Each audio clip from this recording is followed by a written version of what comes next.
তিনি ছিলেন উমাইয়া ইবনে খালফের একজন কৃতদাস। বেলাল এমন মানুষ ছিলেন, বেলালের চেহারাও ছিল কালো, চেহারা এত সুন্দর ছিল না। তার মাও ছিল মক্কার একজন কালো দাসী, যার কারণে অনেকে তাকে কালো দাসীর ছেলে বলে ডাকত। বংশমর্যাদা কিছুই ছিল না, কিন্তু ইমানের কারণে আল্লাহ তার কত মর্যাদা দিছে। হযরতে বেলাল যখন কালিমা পড়ে মুসলমান হইলেন, উমাইয়া ইবনে খালফ যখন জানলো বেলাল কালিমা পড়ে মুসলমান হয়ে গেছে, উমাইয়া ইবনে খালফ সূর্য যখন মধ্যাকাশে চলে আসতো, মরুভূমির বালিগুলো যখন উত্তপ্ত হয়ে যেত, কিতাবের মধ্যে আসছে ওই বালির উপর যদি গোশতের টুকরা রাখা হতো, ওই গোশতটা সিদ্ধ হয়ে যেত। এমন উত্তপ্ত বালির উপর হযরতে বেলালকে কাপড় খুলে শোয়া দেওয়া হতো, তার বুকের উপর ভারী পাথর চাপায় দিত। উমাইয়া বেলালের চেহারার দিকে তাকায় বলে, ও বেলাল, লা তাজালু হাকাযা হাত্তা তামুতা আও তাকফুরা বিমুহাম্মদ আও তা'বুদাল্লাতা ওয়াল উজ্জা। ও বেলাল, তোমার এই শাস্তি চলতেই থাকবে, তোমার এই কষ্ট চলতেই থাকবে যতক্ষণ না তুমি তোমার ঈমান না ছাড়বা, যতক্ষণ না তুমি মৃত্যুবরণ করবা অথবা মুহাম্মদকে অস্বীকার করবা, মুহাম্মদের দ্বীনকে অস্বীকার করবা, যতক্ষণ না তুমি আমাদের লাত উজ্জা মানাতের ইবাদত করবা, পূজা করবা, ততক্ষণ পর্যন্ত তোমার উপর এই কষ্ট আর নির্যাতন চলতেই থাকবে। উমাইয়া বেলালের চেহারার দিকে তাকায় দেখে বেলাল কি যেন বলতে চায়, তার মুখ দিয়ে কি যেন বের হয়। তার মুখের সামনে কান নিয়ে দেখে বেলালের জবান দিয়ে শুধু বের হয় আহাদ আহাদ আহাদ। হযরতে বেলালের গলার মধ্যে মোটা রশি বেঁধে হযরতে বেলালকে মক্কার দুষ্ট বালকদের হাতে ছেড়ে দেওয়া হতো। গরু আর ছাগলকে যেইভাবে টেনে হেঁচড়ে নিয়ে যাওয়া হয়, হযরতে বেলালকে মক্কার অলিতে গলিতে এইভাবে টেনে হেঁচড়ে নিয়ে যাওয়া হতো। বেলাল শত কষ্ট আর নির্যাতনের মুখেও শুধু আল্লাহর নাম উচ্চারণ করতে। চাবুকের আঘাতে হযরতে বেলালকে রক্তাক্ত করে দেওয়া হতো। সাহাবীরা বলেন, ও বেলাল, এত জোরে জোরে আল্লাহর নাম নেওয়ার কি দরকার? আল্লাহ তো, তুমি যদি আস্তেও জিকির করো, আল্লাহর নাম যদি তুমি মনে মনেও নাও, তবুও তো আল্লাহ শোনেন। জিকির যদি তুমি মনে মনেও করো, তাহলেও তো আল্লাহ শোনেন। তাহলে জোরে বলার কি প্রয়োজন? জোরে বললেই তো কাফেরদের শাস্তি তোমার উপর বেড়ে যায়। বেলাল কি বলে? বেলাল বলে, কাফের মুশরিকরা যখন আমার উপর নির্যাতন করে, তারা যখন আমার উপর চাবুকের আঘাত করে, আমি যখন আমার মালিকের নাম আমার জবান দিয়ে উচ্চারণ করি, আমার কাছে মনে হয় আমার মালিকের জিকির করার যেই মজা, আমি এতই মজা অনুভব করতে থাকি, আমি কাফের মুশরিকদের নির্যাতনের কথা ভুলে যাই। সাহাবীরা ঈমানের মজা পেয়েছেন। এত কষ্ট আর নির্যাতনের পর তারা ঈমান পেয়েছেন। হযরতে বেলাল যখন মক্কা বিজয়ের দিন নবীর সঙ্গে মক্কায় আসলেন, আল্লাহর নবী বেলালকে ডাকলেন, ও বেলাল, কই তুমি? কাবার ছাদে গিয়ে আজান দাও। চতুর্দিকে নবীর চতুর্দিকে হাজার হাজার মুসলমান, হাজার হাজার কাফের মুশরিকরা ভিড় করে আসছে। আল্লাহর নবী যখন নির্দেশ দিলেন, বেলাল যাও যাও কাবার ছাদে গিয়া আজান দাও, বেলাল যখন আজান দেওয়া শুরু করলেন, মক্কার কাফের মুশরিক যারা ছিল অথবা মুনাফিক যারা ছিল, তাদের অন্তর জ্বলে পুড়ে ছারখার হয়ে যাচ্ছে। কেন? কারণ বেলালের মতো একজন কৃতদাস, বেলালের মতো একজন গোলাম কাবার মতো সম্মানিত ঘরের উপর গিয়া আজান দিচ্ছে, তাদের অন্তর জ্বলে পুড়ে ছারখার হয়ে যায়। অথচ আল্লাহ জানায়া দেয়, ও বান্দা, তুমি যদি ঈমান আনো, তোমার আমল যদি ভালো হয়, তাহলে আল্লাহ পাক তোমার চেহারার দিকে তাকাবে না, আল্লাহ তোমার পোশাক পোশাকের দিকে তাকাবে না, আল্লাহ তোমার বাহ্যিকতার দিকে দেখবে না, আল্লাহ তোমার দিল দেখবে। তুমি যদি কালো হও, তুমি যদি রিক্সাওয়ালাও হও, তুমি যদি বস্তির লোক হও, তুমি যদি ধনীওয়ালাও হও, টাকাওয়ালাও হও, তুমি টাকা আছে না নাই, তোমার বাড়ি গাড়ি আছে না নাই, এটা আল্লাহ দেখবে না। তোমার দিলটা কত ভালো, তুমি কত ভালো আমল করেছো, সেটাই আল্লাহ দেখবে। নবীজি সাল্লাল্লাহু আলাইহি ওয়াসাল্লাম বলেন, দুনিয়ার মধ্যে সকল মানুষের জন্য সবচাইতে গুরুত্বপূর্ণ এবং ভালো আমল হচ্ছে সেটি কি? সেটা হচ্ছে ঈমান। ঈমান আনয়নের পর আরো অনেক গুরুত্বপূর্ণ কাজ আছে, অনেক গুরুত্বপূর্ণ ইবাদত রয়েছে, অনেক গুরুত্বপূর্ণ আমল রয়েছে, কিন্তু সামগ্রিকভাবে পৃথিবীর সকল মানুষের জন্য সবার প্রথমে সবচাইতে গুরুত্বপূর্ণ আমল হচ্ছে ঈমান। কেন? কারণ ঈমান যদি না থাকে তাহলে সে দুনিয়াতে যত ভালো কাজ করুক, যত নেক কাজ করুক, তার কোনো ভালো কাজের মূল্য আল্লাহর কাছে নেই। এজন্য ঈমান অত্যন্ত দামি এবং গুরুত্বপূর্ণ বিষয়। দুনিয়ার সকল বিধর্মীদের কাছে যেমন ভাবে তার সর্বপ্রথম ভালো আমল হচ্ছে ঈমান, ঠিক তেমন ভাবে প্রত্যেকটা মুমিনের জন্য, প্রত্যেকটা মুসলিমের জন্য একজন মানুষ যেমন ভাবে দুনিয়াতে তার দামি জিনিসগুলা, তার দামি সম্পদগুলা সংরক্ষণ করে রাখে, হেফাজত করে রাখে, তার স্বর্ণ গয়না, দামি দামি আসবাবপত্র, টাকা পয়সা, এগুলো যেমন ঘরের একদম গোপন জায়গায়, গোপন স্থানে, সবচেয়ে সংরক্ষিত স্থানে, এমন জায়গায় রাখে যেন কেউ না দেখে, যেন কেউ অনুভব করতে না পারে, কেউ যেন জানতে না পারে যে এটা অমুক জায়গায় আছে। এই দামি জিনিসগুলোকে যেমনভাবে সংরক্ষণ করে, প্রত্যেকটা মুমিনের উচিত তার ঈমানটাকে ঠিক তার চাইতেও বেশি গুরুত্ব দিয়ে নিজের ঈমানটাকে হেফাজত করে সংরক্ষণ করে রাখা। কারণ একজন মুমিনের কাছে তার ঈমানের দাম সবচেয়ে বেশি, ঈমানের মূল্য সবচেয়ে বেশি। ঈমান কি জিনিস? মুহাদ্দিসিনে কেরাম বলেন, 3 জিনিসের সমষ্টির নাম হচ্ছে ঈমান। 1 নম্বর ইকরার বিল লিসান, 2 নম্বর তাসদীক বিল জিনান, 3 নম্বর আল আমাল বিল আরকান। ইকরার বিল লিসান, মৌখিকভাবে, মৌখিক স্বীকারোক্তির মাধ্যমে আমরা সবাই কালিমা পড়ে মুসলমান হয়েছি। এই যে মৌখিক স্বীকারোক্তি প্রদান করেছি, এটাকেই বলা হয় ইকরার বিল লিসান। তো মৌখিক স্বীকারোক্তির মাধ্যমে কালিমা পড়ে মুসলমান হয়েছে এমন মুসলমানের দুনিয়াতে, এমন মুসলমানের সংখ্যা অভাব নাই, কোটি কোটি মুসলমান। তো যারা কালিমা পড়ে মুসলমান হয়েছে তাদের সবার স্তরটা সমান। এরপর একজন মুসলিমের মর্যাদা, একজন মুমিনের মর্যাদা, তাদের মর্তবা বৃদ্ধি পায় তার ভালো আমলের মাধ্যমে, তার নেক আমলের মাধ্যমে।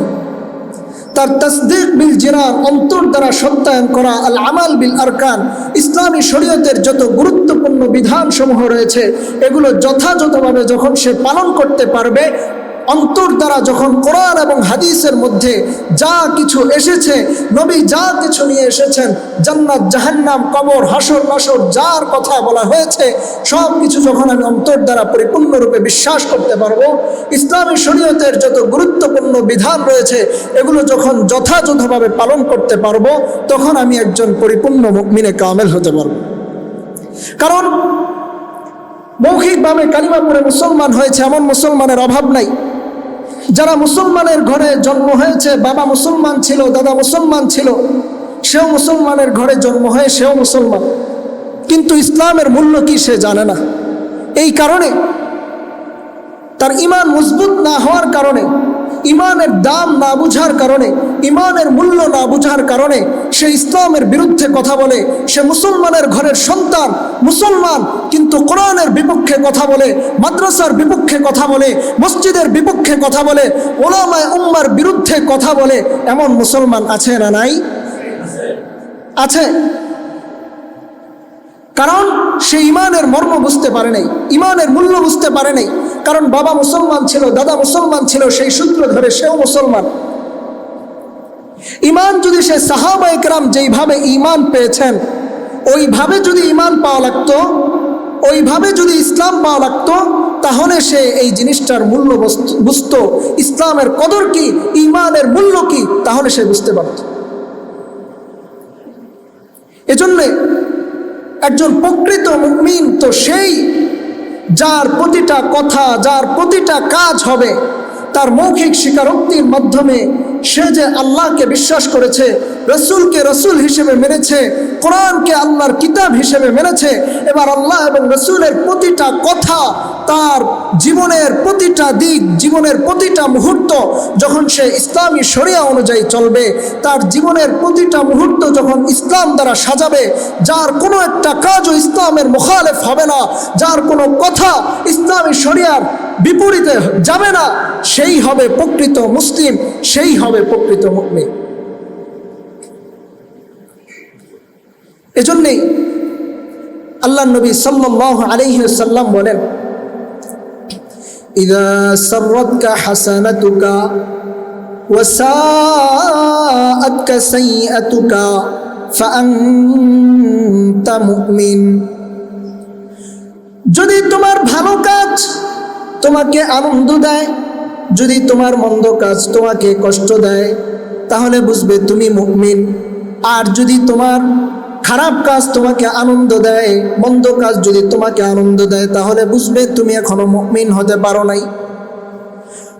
গুনাহ করলে যদি তোমার আনন্দ লাগে, খারাপ কাজ করলে যদি তোমার কাছে ভালো লাগে, ভাইয়ের হক নষ্ট করলে যদি তোমার কাছে ভালো লাগে, বোনের সম্পদ ছিনিয়ে নিলে যদি তোমার কাছে ভালো লাগে, মানুষের হক নষ্ট করলে যদি তোমার কাছে ভালো লাগে, কাউকে গালি দিলে যদি তোমার কাছে ভালো লাগে, মানুষের উপর জুলুম করলে যদি তোমার কাছে ভালো লাগে, তাহলে বুঝতে হবে তুমি এখনো মুমিন হতে পারো নাই। আল্লাহর নবী বলেন, ইযা সাররাতকা হাসানাতুকা, যদি তোমার ভালো কাজ তোমাকে আনন্দ দেয় আর মন্দ কাজ যদি তোমাকে কষ্ট দেয়, তাহলে বুঝবে তুমি মুমিন। আজকে আমাদের অবস্থা এমন হয়ে গেছে, নামাজের কথা বললে কষ্ট লাগে, কোরআন পড়ার কথা বললে কষ্ট লাগে, ইলম শেখার কথা বললে কষ্ট লাগে, কিন্তু গুনাহ করতে মজা লাগে, খারাপ কাজ করতে মজা লাগে। এই জন্য আল্লাহর নবী বলেন, তুমি তখনই পরিপূর্ণ মুমিন হবা যখন তোমার ভালো কাজ, নেক কাজ তোমাকে আনন্দিত করবে। নামাজ পড়লে তোমার কাছে ভালো লাগবে, কোরআন পড়লে তোমার কাছে মজা লাগবে, জিকির করলে তোমার কাছে ভালো লাগবে, মানুষের উপকার করলে তোমার কাছে ভালো লাগবে। যখন এই নেকের কাজ করলে তোমার কাছে ভালো লাগবে, তখনই তুমি বুঝবে তুমি একজন মুমিন। হযরত মুআবিয়া রাদিয়াল্লাহু তাআলা আনহু, আল্লাহর নবীর একজন সাহাবী, হযরত মুআবিয়া রাদিয়াল্লাহু তাআলা আনহু, একদিন তার তাহাজ্জুদ ছুটে গেছে। সারা দিন তিনি কান্না করা শুরু করলেন, এমন ভাবে আল্লাহর দরবারে কাঁদতে লাগলেন। কেন কান্না করলেন? তাহাজ্জুদ নামাজ কি ফরজ নামাজ? বলেন, তাহাজ্জুদ নামাজ ফরজ না, ওয়াজিব নামাজ, ওয়াজিবও না, সুন্নতে মুআক্কাদাও না। তাহাজ্জুদ হলো এমন একটা নামাজ, এমন একটা ইবাদত, যদি কেউ করে তাহলে অনেক বেশি সওয়াব, অনেক বেশি নেকি। আর যদি কেউ না করে তাহলে তার কোনো গুনাহ নাই। তারপরেও নবীর সাহাবী মুআবিয়া কেন এত কান্না করলেন, কেন এত কষ্ট পেলেন? তিনি চিন্তা করলেন, আমি তাহাজ্জুদের কারণে কাঁদি নাই। কারণ মুহাক্কিক বুজুর্গরা বলেন মুআবিয়া কেন কান্না করেছেন, তিনি এই কারণে কাঁদতে লাগলেন। তিনি যখন চিন্তা করলেন, আজকে তাহাজ্জুদের সময় আমি জাগতে পারি নাই, আমি না জানি এমন কোন বড় গুনাহ করে ফেলেছি, এমন কোন বড় অপরাধ করে ফেলেছি, যে অপরাধের কারণে আল্লাহ আমাকে তাহাজ্জুদের মতো পবিত্র সময়ে আল্লাহর সামনে দাঁড়াতে দেন নাই। এই চিন্তায় তিনি কাঁদতেছিলেন। তাহাজ্জুদ নামাজ ছুটে গেছে, এই কারণে তিনি সারাদিন কান্না করতে লাগলেন। অথচ আমাদের ফরজ নামাজ ছুটে যায়। নামাজের দাওয়াত নিয়ে যখন যাওয়া হয়, তাবলীগের সাথী ভাইয়েরা নামাজের জন্য দাওয়াত নিয়ে যায়। মানুষ বলে যখন নামাজের দাওয়াত নিয়ে যাওয়া হয় বিভিন্ন উসিলা দেয়, কাপড় নষ্ট, সময় কম। ও ভাই, তোমার এখন সময় নাই, নামাজের সময় নাই, নামাজের জন্য সময় পাও না, দুনিয়ার সব কিছুর জন্য সময় পাও, ফেসবুক চালানোর জন্য সময় পাও, ইউটিউব চালানোর জন্য সময় পাও। কিছু কিছু মানুষ তো আছে মোবাইলে ঢুইকা, ফেসবুকে ঢুইকা দুনিয়ার এমন কোনো কাজ নাই যেটা সে করতে বাকি রাখে না। অমুক কি করছে, তমুক কি করছে, যেন দুনিয়ার সব দায়িত্ব তাকে দিয়ে দেওয়া হয়েছে। সারাদিন কোনো কাজ নাই, কর্ম নাই, সারাদিন বসে অমুক এই ভুল করছে, মামুনুল হক ওই ভুল করছে, চরমনের পেশাব ওই ভুল করছে, মুস্তাকুন নবী ওই ভুল করছে, অমুক আলেম ওই ভুল করছে, অমুকে দ্বিতীয় বিবাহ করছে, অমুকে ওইটা করছে। মানে দুনিয়ার সব দায়িত্ব যেন তাকে দিয়ে দেওয়া হয়েছে, সে যেন দুনিয়ার সকল মানুষের বিচারক হয়ে গেছে, অথচ নিজের খবর নাই। যদি তার বিষয় তালাশ করা হয়, দেখা যাবে সে এর চেয়ে অনেক অনেক বেশি জঘন্য অপরাধে লিপ্ত। এজন্য মুসলমান, আল্লাহর নবীর হাদিস বলেন, আল মুসলিমু মান সালিমাল মুসলিমুনা মিন লিসানিহি ওয়া ইয়াদিহি। আমি তখনই প্রকৃত মুসলমান হতে পারবো যখন আমার হাত এবং জবান থেকে অপর মুসলমান নিরাপদ থাকে। আল্লাহর নবী বলেন, মান সাতারাল মুসলিমা সাতারাহুল্লাহু ফিদ দুনিয়া ওয়াল আখিরাহ। যে ব্যক্তি মুসলমানের দোষ গোপন করবে, আল্লাহ পাক রব্বুল আলামিন দুনিয়া এবং আখিরাতে তার দোষ গোপন করবেন। অথচ মুসলমান এখন অবস্থা এমন হয়ে গেছে, মানুষের গীবত করতে মজা লাগে, মানুষের দোষ চর্চা করতে ভালো লাগে, অথচ নিজের কত দোষ, নিজের মধ্যে কত খারাপই আছে এটা নিয়ে চর্চা করার সময় নেই। এই জন্য মুসলমান, বলছিলাম আল্লাহর নবী বলেন, ইদা সাররাতকা হাসানাতুকা فإذا سرتك حسنتك وساءتك سيئتك فأنت مؤمن। যখন তোমার ভালো কাজ তোমাকে আনন্দ দিবে, যখন তোমার মন্দ কাজ তোমাকে কষ্ট দিবে, তখন বুঝবে তুমি হলা প্রকৃত মুমিন। মুহতারাম হাজিরিন, আল্লাহ পাক রব্বুল আলামিন কোরআনের মধ্যে বলেন, ইন্নাল্লাযীনা আমানু وعملوا الصالحات كانت لهم جنات الفردوس نزلا। আল্লাহ বলেন, নিশ্চয়ই যারা ঈমান আনবে এবং নেক আমল করবে, আল্লাহ পাক রব্বুল আলামিন তাদেরকে জান্নাতুল ফিরদাউসের মেহমান বানাবেন। আল্লাহ পাক বলেন, সর্বপ্রথম শর্ত হলো ঈমান আনা। কেমন ঈমান? আল্লাহ পাক রব্বুল আলামিন কোরআনের মধ্যে বলেন, ওয়া ইযা ক্বিলা লাহুম আমিনু কামা আমানান নাস। আল্লাহ বলেন, সাহাবাদের মতো ঈমান আনবা। সাহাবাদের ঈমান কেমন ছিল? আল্লাহর নবীর সাহাবী হযরত বেলাল রাদিয়াল্লাহু তাআলা আনহু, ইসলামের প্রথম যুগে যারা কালিমা পড়ে মুসলমান হয়েছেন, তাদের মধ্যে অন্যতম জলিলুল কদর একজন সাহাবীর নাম হলো হযরতে বেলাল। হযরতে বেলাল যখন কালিমা পড়ে মুসলমান হয়েছেন, তিনি ছিলেন উমাইয়া ইবনে খালফের একজন কৃতদাস। বেলাল এমন মানুষ ছিলেন, বেলালের চেহারাও ছিল কালো, চেহারা এত সুন্দর ছিল না। তার মাও ছিল মক্কার একজন কালো দাসী, যার কারণে অনেকে তাকে কালো দাসীর ছেলে বলে ডাকত। বংশমর্যাদা কিছুই ছিল না, কিন্তু ইমানের কারণে আল্লাহ তার কত মর্যাদা দিছে। হযরতে বেলাল যখন কালিমা পড়ে মুসলমান হইলেন, উমাইয়া ইবনে খালফ যখন জানলো বেলাল কালিমা পড়ে মুসলমান হয়ে গেছে, উমাইয়া ইবনে খালফ সূর্য যখন মধ্যাকাশে চলে আসতো, মরুভূমির বালিগুলা যখন উত্তপ্ত হয়ে যেত, কিতাবের মধ্যে আসছে ওই বালির উপর যদি গোশতের টুকরা রাখা হতো, ওই গোশতটা সিদ্ধ হয়ে যেত। এমন উত্তপ্ত বালির উপর হযরতে বেলালকে কাপড় খুলে শোয়া দেওয়া হতো, তার বুকের উপর ভারী পাথর চাপায় দিত।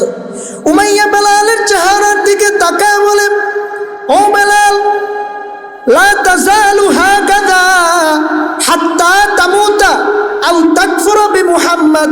আও তা'বুদাল্লাতা ওয়াল উজ্জা। ও বেলাল, তোমার এই শাস্তি চলতেই থাকবে, তোমার এই কষ্ট চলতেই থাকবে যতক্ষণ না তুমি তোমার ঈমান না ছাড়বা, যতক্ষণ না তুমি মৃত্যুবরণ করবা অথবা মুহাম্মদকে অস্বীকার করবা, মুহাম্মদের দ্বীনকে অস্বীকার করবা, যতক্ষণ না তুমি আমাদের লাত উজ্জা মানাতের ইবাদত করবা, পূজা করবা, ততক্ষণ পর্যন্ত তোমার উপর এই কষ্ট আর নির্যাতন চলতেই থাকবে।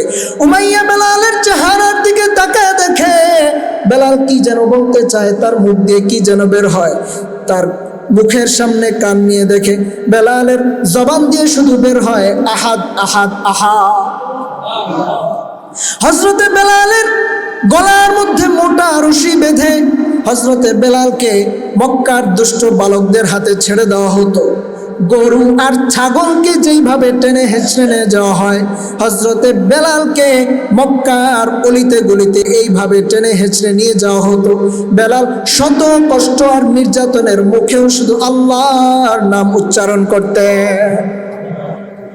চাবুকের আঘাতে হযরতে বেলালকে রক্তাক্ত করে দেওয়া হতো। সাহাবীরা বলেন, ও বেলাল, এত জোরে জোরে আল্লাহর নাম নেওয়ার কি দরকার? আল্লাহ তো, তুমি যদি আস্তেও জিকির করো, আল্লাহর নাম যদি তুমি মনে মনেও নাও, তবুও তো আল্লাহ শোনেন। জিকির যদি তুমি মনে মনেও করো, তাহলেও তো আল্লাহ শোনেন। তাহলে জোরে বলার কি প্রয়োজন? জোরে বললেই তো কাফেরদের শাস্তি তোমার উপর বেড়ে যায়। বেলাল কি বলে? বেলাল বলে, কাফের মুশরিকরা যখন আমার উপর নির্যাতন করে, তারা যখন আমার উপর চাবুকের আঘাত করে, আমি যখন আমার মালিকের নাম আমার জবান দিয়ে উচ্চারণ করি, আমার কাছে মনে হয় আমার মালিকের জিকির করার যেই মজা, আমি এতই মজা অনুভব করতে থাকি, আমি কাফের মুশরিকদের নির্যাতনের কথা ভুলে যাই। সাহাবীরা ঈমানের মজা পেয়েছেন। এত কষ্ট আর নির্যাতনের পর তারা ঈমান পেয়েছেন। হযরতে বেলাল যখন মক্কা বিজয়ের দিন নবীর সঙ্গে মক্কায় আসলেন, আল্লাহর নবী বেলালকে ডাকলেন, ও বেলাল, কই তুমি? কাবার ছাদে গিয়ে আজান দাও। চতুর্দিকে নবীর চতুর্দিকে হাজার হাজার মুসলমান, হাজার হাজার কাফের মুশরিকরা ভিড় করে আছে। আল্লাহর নবী যখন নির্দেশ দিলেন, বেলাল যাও যাও কাবার ছাদে গিয়া আজান দাও, বেলাল যখন আজান দেওয়া শুরু করলেন, মক্কার কাফের মুশরিক যারা ছিল অথবা মুনাফিক যারা ছিল, তাদের অন্তর জ্বলে পুড়ে ছারখার হয়ে যাচ্ছে। কেন? কারণ বেলালের মতো একজন কৃতদাস, বেলালের মতো একজন গোলাম কাবার মতো সম্মানিত ঘরের উপর গিয়া আজান দিচ্ছে, তাদের অন্তর জ্বলে পুড়ে ছারখার হয়ে যায়। অথচ আল্লাহ জানায়া দেয়, ও বান্দা, তুমি যদি ঈমান আনো, তোমার আমল যদি ভালো হয়, তাহলে আল্লাহ পাক তোমার চেহারার দিকে তাকাবে না, আল্লাহ তোমার পোশাকের দিকে তাকাবে না, আল্লাহ তোমার বাহ্যিকতার দিকে দেখবে না, আল্লাহ তোমার দিল দেখবে। তুমি যদি কালো হও, তুমি যদি রিক্সাওয়ালাও হও, তুমি যদি বস্তির লোক হও, তুমি যদি ধনীওয়ালাও হও, টাকাওয়ালাও হও, তুমি টাকা আছে না নাই, তোমার বাড়ি গাড়ি আছে না নাই, এটা আল্লাহ দেখবে না। তোমার দিলটা কত ভালো, তুমি কত ভালো আমল করেছো, সেটাই আল্লাহ দেখবে। আল্লাহর নবীর সাহাবীরা কেমন ভাবে ঈমানের মজা পেয়েছেন দেখেন।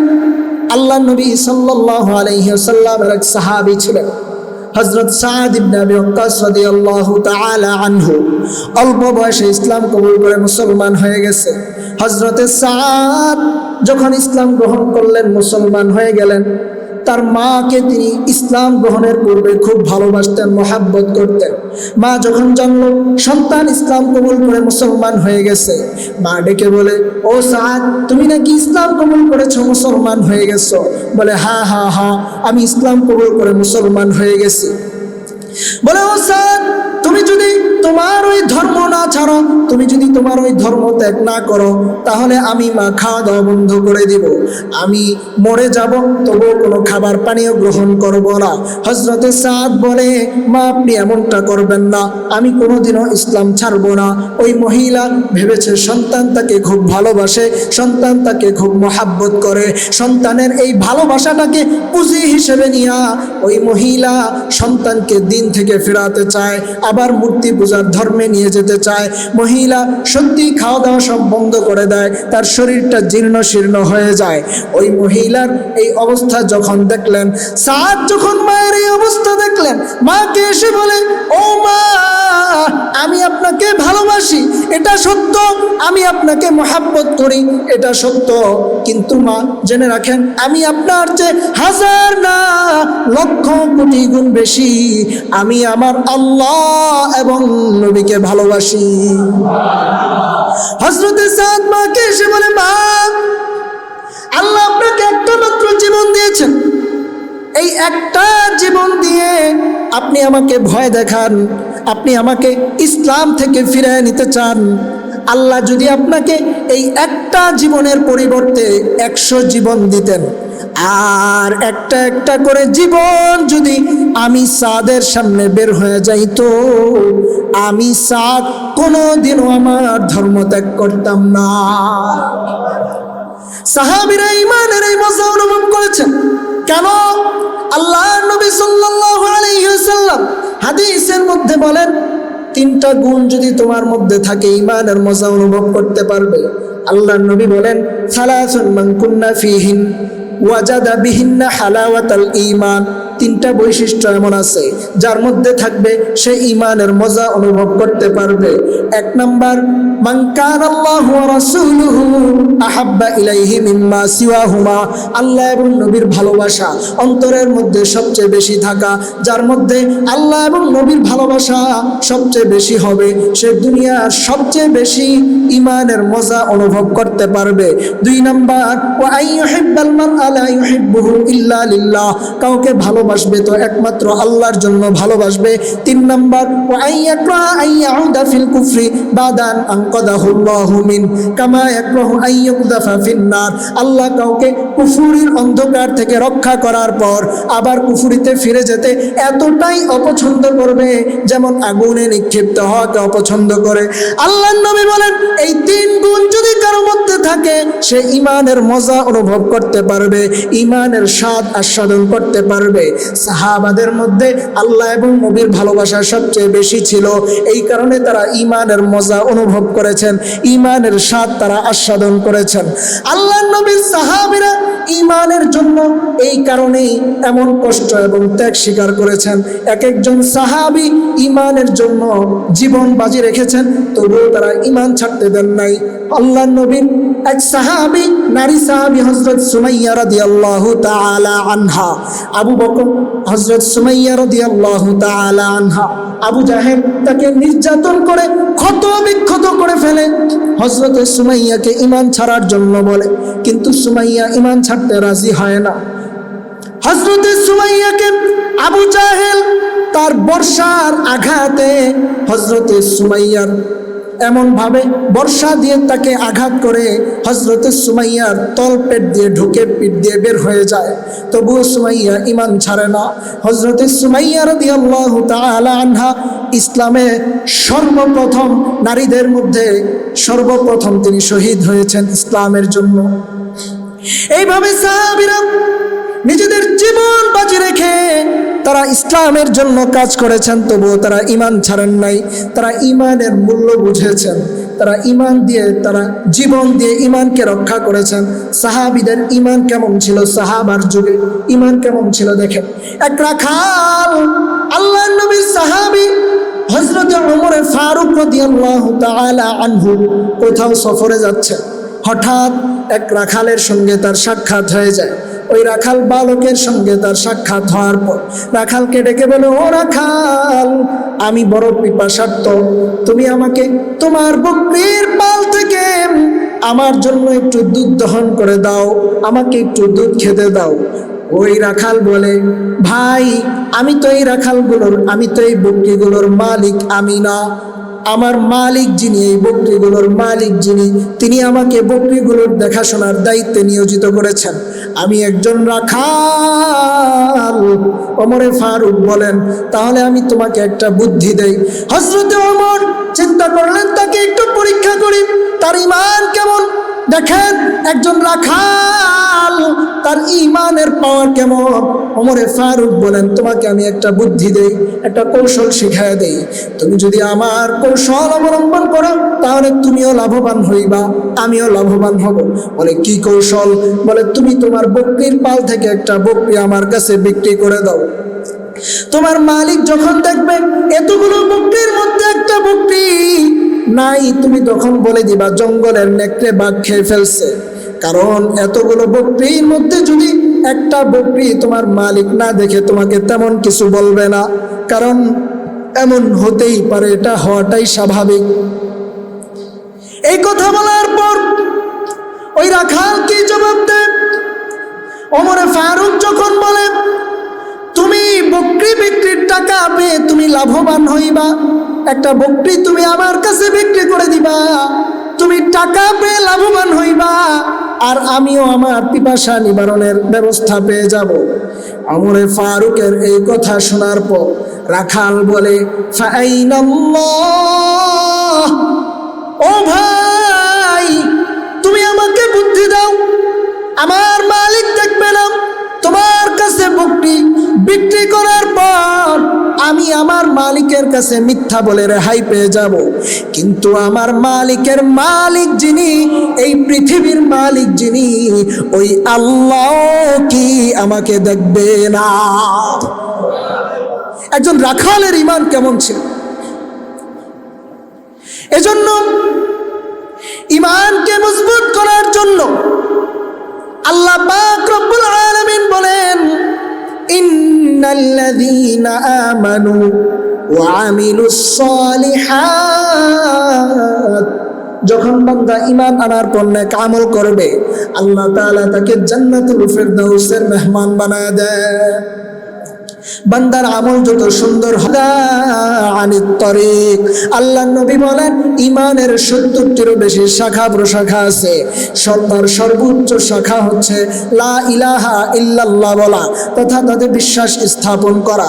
তার সর্বনিম্ন শাখা হলো রাস্তা থেকে কষ্টদায়ক বস্তু দূর করে দেওয়া, মানে আমি আমার ভাইয়ের একটা উপকার করলাম, এটাও আমার ঈমানের একটা অংশ। আল্লাহ নবী বলেন, ওয়াল হায়া মিনাল ঈমান, লজ্জাও হলো ঈমানের একটা অংশ। মুহাদ্দিসিনে কেরাম হাদিসের ব্যাখ্যায় বলেন, এই হাদিসকে একটা বৃক্ষের সঙ্গে উপমা দেওয়া হয়েছে। একটা গাছের মধ্যে যখন বেশি ফল ফুল হয়, একটা গাছের মধ্যে যখন বেশি ফল ধরে, একটা গাছের মধ্যে যখন বেশি ফুল হয়, ওই গাছটা যেমন দামি হয়ে যায়, ওই গাছটা যেমন সুন্দর হয়ে যায়, গাছের সৌন্দর্য যেমন ফল ফুলের মাধ্যমে বেড়ে যায়, ওই গাছের দাম যেমন বেড়ে যায়, ঠিক কোনো বান্দা যখন তার আমল যখন সুন্দর হয়, তার নেক আমল যত বৃদ্ধি পায়, ওই মুমিন বান্দার দাম আল্লাহর কাছে তত বেশি বেড়ে যায়। আর একটা গাছের মধ্যে যখন তার পাতাগুলো ঝরে যায়, তার ফুল ফলগুলো যখন নষ্ট হয়ে যায়, যেমন ওই গাছের কোনো দাম থাকে না, ওই গাছের যেমন কোনো মূল্য থাকে না, ঠিক তেমন ভাবে কোনো মুমিন বান্দার আমল যখন নষ্ট হয়ে যায়, তার নেক আমল যখন কমে যায়, তার মূল্য আল্লাহর দরবারে ওই মুমিন বান্দার মূল্য কমে যায়। এজন্য আমলের মাধ্যমে আমার আমল যখন সুন্দর হবে তখন আমার ঈমান মজবুত হবে। আল্লাহর নবী বলেন আমল কি হবে?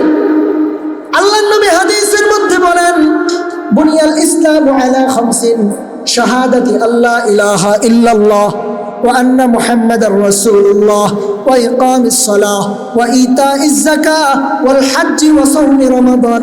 ইসলামের ভিত্তি হলো 5টা জিনিসের উপর, তার মধ্যে সর্বপ্রথম হলো ঈমান। ঈমান নিয়ে আলোচনা হচ্ছে।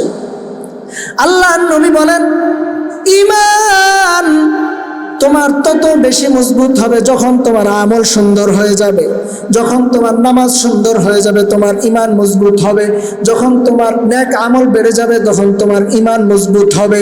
ঈমানকে মজবুত করার জন্য আমলকে সুন্দর করতে হবে, ফরজ ইবাদতের প্রতি সবচেয়ে বেশি গুরুত্ব দিতে হবে। এরপরেও ছোট ছোট আমল আল্লাহর নবী শিখিয়ে দিয়েছেন। নবী আলাইহিস সালাম বলেন, হযরত আবু উমামা রাদিয়াল্লাহু তাআলা আনহু থেকে বর্ণিত, قال رسول الله صلى الله عليه وسلم من قرأ آية الكرسي في دبر كل صلاة مكتوبة لم يمنعه من دخول الجنة إلا أن يموت। আল্লাহর নবী বলেন, কোন বান্দা যখন প্রত্যেক ফরজ নামাজের পরে আয়াতুল কুরসি তেলাওয়াত করবে, আয়াতুল কুরসি পাঠ করবে, আল্লাহর নবী বলেন 5 ওয়াক্ত নামাজ পড়ার পর কোন বান্দা যখন আয়াতুল কুরসি পড়ে, আল্লাহ পাক রব্বুল আলামিন ওই বান্দার মৃত্যু হতে দেরি হয়, তাকে আল্লাহ জান্নাতে দিতে দেরি করেন না। এই জন্য এমন অনেক আমল আছে, আল্লাহ পাক যখন বান্দা এই আমলগুলো করবে, আমলের মাধ্যমে যখন নিজের ঈমানকে মজবুত করবে, আল্লাহ বলেন যখন তোমার আমল সুন্দর হবে, যখন তুমি খাঁটি মুমিন হবা, আল্লাহ বলেন ওয়ালা তাহিনু ওয়ালা তাহজানু ওয়া আনতুমুল আ'লাউনা ইন কুনতুম মুমিনিন। তুমি যদি খাঁটি মুমিন হতে পারো, আল্লাহ পাক রব্বুল আলামিন বলেন তোমার কোনো চিন্তা নাই, কোনো টেনশন নাই। আল্লাহর নবী ইউনুস আলাইহিস সালাম যখন মাছের পেটে গিয়েছেন, আল্লাহকে ডেকেছেন, লা ইলাহা ইল্লা আনতা সুবহানাকা ইন্নী কুনতু মিনাজ জালিমিন। 40 দিন মাছের পেটে থাকার পর আল্লাহ পাক রব্বুল আলামিন নবী ইউনুস আলাইহিস সালামকে মাছের পেট থেকে মুক্তি দিয়েছেন। তার আরো যে সমস্যা ছিল সেই সমস্যা থেকে আল্লাহ মুক্তি দিয়েছেন। বান্দা যদি এখনো ইউনুস নবীর মতো ঈমান আনতে পারে, আল্লাহ পাক রব্বুল আলামিন বান্দাকে, বান্দা যদি ওই সমুদ্রের তলদেশে থেকেও আল্লাহকে ডাকে, আল্লাহ ওই বান্দার ডাকে সাড়া দিবেন। এজন্য ঈমানকে মজবুত করতে হবে, ঈমানকে সুন্দর করতে হবে। ঈমানকে পরিপূর্ণ করতে হলে নিজের আমলটাকেও সুন্দর করতে হবে। আল্লাহ পাক আমাদের ঈমানকে মজবুত করার তৌফিক দান করেন। সবাই মসজিদের জন্য দান করি, যে যা পারি।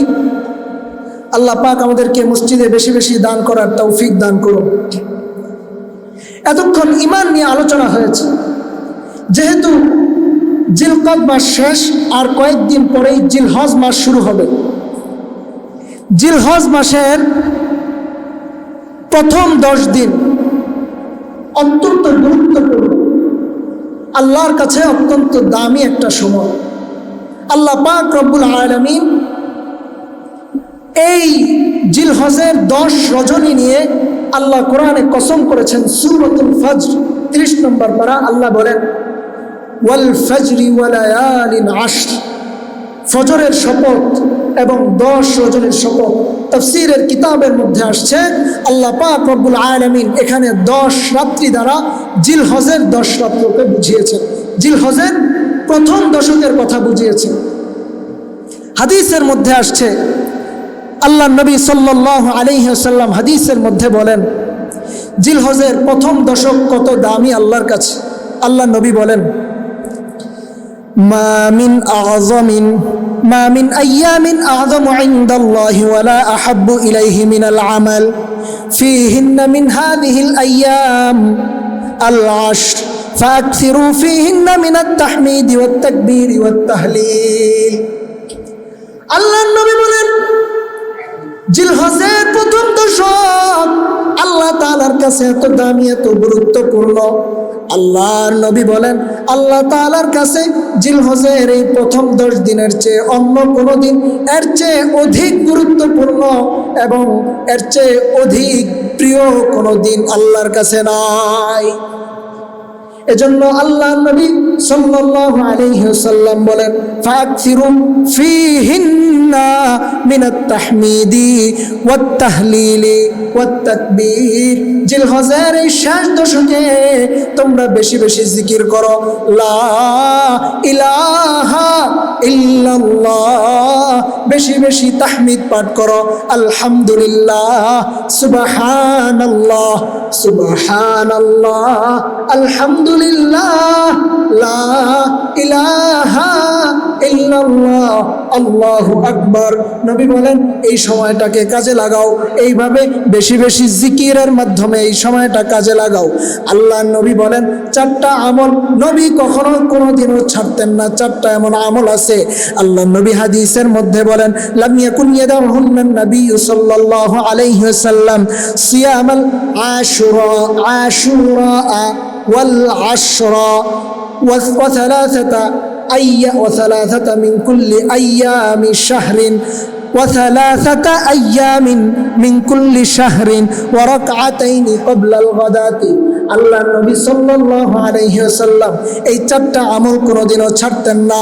এক নাম্বার, প্রত্যেক মাসে 3 দিন আল্লাহ নবী রোজা রাখতেন।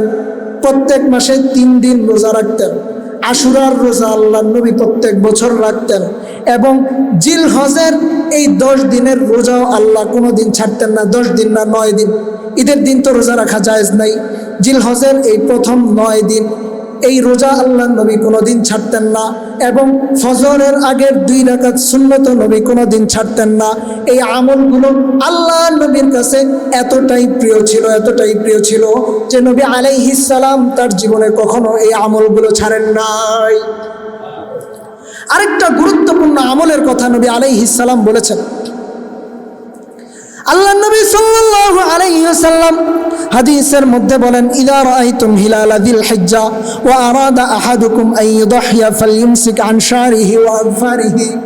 আল্লাহ নবী বলেন যখন তোমরা জিলহজ মাসের চাঁদ দেখবা, জিলহজের চাঁদ যখন উদিত হয়ে যাবে তখন তোমরা তোমাদের চুল কাটা থেকে বিরত থাকবা, নখ কাটা থেকে বিরত থাকবা, বগলের পশম কাটা থেকে বিরত থাকবা, নাভির নিচের পশম কাটা থেকে বিরত থাকবা। নবী বলেন এটা হচ্ছে আল্লাহ নবীর কাছে এই আমলটা ছিল একটা অধিক গুরুত্বপূর্ণ প্রিয় একটা আমল। যারা কোরবানি করবে আল্লাহ নবী সাল্লাল্লাহু আলাইহি ওয়াসাল্লাম তাদেরকে এই আমলের প্রতি উদ্বুদ্ধ করেছেন। যারা কোরবানি করবে না তাদের ব্যাপারেও নবী এই আমলের কথা বলেছেন। যারা কোরবানি করবে তারা যেমন সওয়াব পাবে, যারা কোরবানি করবে না এই আমলের কারণে আল্লাহ পাক রব্বুল আলামিন তাদেরকেও তেমন সওয়াব দান করবেন। তবে এখানে আরেকটা গুরুত্বপূর্ণ বিষয় হচ্ছে যে যদি এমন হয় যে আমার চুল, নখ বা বগলের পশম বা নাভির নিচের পশম কাটা এটা যদি 40 দিনের বেশি হয়ে যায় তাহলে আমার জন্য জায়েজ নেই। অর্থাৎ এই 10 দিন ধরলে যদি আমার 40 দিনের অতিক্রম হয়ে যায় তাহলে এটা আমার জন্য জায়েজ হবে না। কারণ আনাস রাদিয়াল্লাহু তাআলা আনহু থেকে বর্ণিত নবী আলাইহিস সালাম আরেক হাদিসে বলেছেন যে চুল, নখ, বগলের নিচের পশম, নাভির নিচের পশম কাটার জন্য আল্লাহ নবী সময় বেঁধে দিয়েছেন। 40 দিনের বেশি যদি কেউ এটা অতিক্রম করে তাহলে তার আমল নামায় গুনাহ লেখা হতে থাকে। এজন্য যদি কাটার প্রয়োজন হয়, এই আমল করার ইচ্ছা থাকে, তাহলে জিলহজের চাঁদ দেখার আগে, জিলহজ মাস শুরু হওয়ার আগেই এসব কেটে ফেলা এবং এই 10 দিন না কেটে কুরবানির দিন এসব পরিষ্কার করা। আল্লাহ নবী বলেন তাহলে আল্লাহ পাক রব্বুল আলামিন আমাদের আমল নামায় বিরাট বড় সওয়াবের অধিকারী আল্লাহ পাক আমাদেরকে বানিয়ে দিবে। আল্লাহ পাক আমাদেরকে এই আমলগুলো করার তৌফিক দান করুন। যে আলোচনাগুলো হলো ঈমান নিয়ে, আল্লাহ পাক রব্বুল আলামিন আমাদেরকে আমল সুন্দর করে ঈমানকে মজবুত করে আল্লাহ পাক আমাদেরকে জান্নাতুল ফিরদাউসের মেহমান হওয়ার তৌফিক দান করুন। আমিন। ওয়া আখিরু দাওয়ানা আলহামদুলিল্লাহি রাব্বিল আলামিন। যারা সুন্নাত পড়ে নেই ক্বাবলাল জুমার 4 রাকাত সুন্নাত আদায় করে নেই।